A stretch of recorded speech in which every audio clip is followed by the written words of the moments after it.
Samajwadi party के अकबरपुर लोकसभा से प्रत्याशी और पूर्व सांसद राजाराम पाल साहब हमारे साथ मौजूद हैं। हम इनसे बात करेंगे कि लोकसभा चुनाव नज़दीक है, इसको लेकर अब इंडिया गठबंधन उत्तर प्रदेश में किस रणनीति के साथ चुनाव लड़ेगा। राजाराम पाल साहब, ये बताइए कि यूपी में कांग्रेस और सपा का गठबंधन हो गया है, अब क्या लगता है कितनी मजबूती के साथ बीजेपी का सफाया कर पाएगी इंडिया गठबंधन? जैसा कि आप जानते हैं, हमारे राष्ट्रीय अध्यक्ष आदरणीय अखिलेश यादव जी ने कहा है पीडीए बनाकर पिछड़ा, दलित, अक़लियत और आधी आबादी महिलाओं की है और अगड़े समाज के वो लोग जिन्हें संविधान में आस्था है, लोकतंत्र में आस्था है, उनको इकट्ठे करने का तो पहले काम किया था। और इंडिया गठबंधन जिस तरह से हुआ है, निश्चित तौर पे एक आशा बंधी है लोगों को कि जो संविधान का खतरा मंडरा रहा है वो इंडिया गठबंधन ही बचाने का काम कर सकता है। तो निश्चित तौर पे जो भी लोग इन 10 सालों में बीजेपी से, महंगाई से, बेरोजगारी से और किसान जो है उत्पीड़न से परेशान है, वो निश्चित तौर पे एक आशा की किरण इंडिया गठबंधन से है और उत्तर प्रदेश में इंडिया गठबंधन निश्चित तौर पर भारतीय जनता पार्टी को धूल चटाने का काम कर सके। लोकसभा चुनाव से पहले परीक्षाएं जो हुई हैं उसमें पेपर लीक हो गया, एक बड़ा मुद्दा था। युवा लगातार लखनऊ में घेराबंदी कर रहे थे सरकार की, इसको लेकर क्या कहना चाहेंगे? जैसा कि आप जानते हैं, इस सरकार की न नीति है, न नियत है, न नैतिकता है, इनमें कुछ बचा नहीं है। ये तो धर्म का सहारा लेकर चुनाव जीतना चाहते हैं। आज युवा बेरोजगार है, किसान परेशान है, नौजवान परेशान है।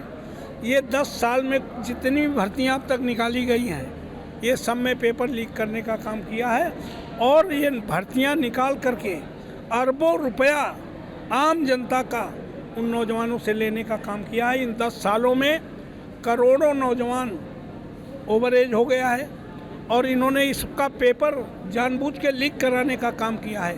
पेपर कहाँ से लीक होगा? जो सरकार ने एजेंसी को नियुक्त करने का काम किया है वहीं से तो पेपर लीक हुआ होगा। और ये चाहते हैं कि आगामी चुनाव में 2024 में ये जो आवेदक हैं 50-55 लाख, ये हमें वोट देने का काम करेंगे। युवा जान चुका है, इस उत्तर प्रदेश का युवा जाग चुका है। निश्चित तौर पे आने वाले समय में इनके झांसे में आने वाला नहीं है और 2024 में इंडिया गठबंधन को वोट देने का काम करेंगे। पुनः परीक्षा कराने की बात कही जा रही है, 6 महीने बाद का समय दिया है सरकार ने, तो क्या लगता है ये क्या चुनावी या सियासी कोई समीकरण है? ये तो केवल चुनाव में वोट लाने के लिए, वोट लेने के लिए 6 महीने बाद की बात करने का काम कर रहे हैं। इस देश का युवा और ख़ासतौर पर उत्तर प्रदेश का बेरोजगार युवा इस बात को अच्छी तरह से समझ चुका है और इनके झांसे में आने वाला नहीं है। लगातार अन्य राजनीतिक दल के लोग भारतीय जनता पार्टी में शामिल हो रहे हैं, क्या लगता है कितनी बड़ी चुनौती होगी इंडिया गठबंधन के लिए? इंडिया गठबंधन के लिए कोई चुनौती नहीं है। ये बसंत ऋतु चल रही है। इस समय निश्चित तौर पे पतझड़ होता है। जब चुनाव आता है, आज़ादी के इतिहास में अब तक जितने चुनाव आए हैं उनमें निश्चित तौर पर जिन्हें अपना भविष्य तलाशना होता है या दल से नाराज़ होते हैं, वो इधर से उधर से काम करने का काम करते हैं।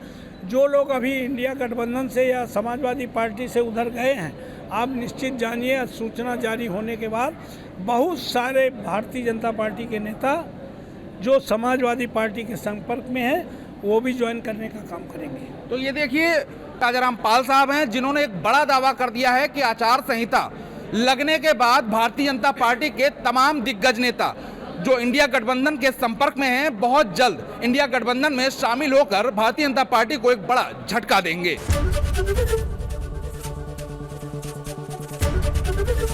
एबीपी गंगा, खबर आपकी, जुबान आपकी।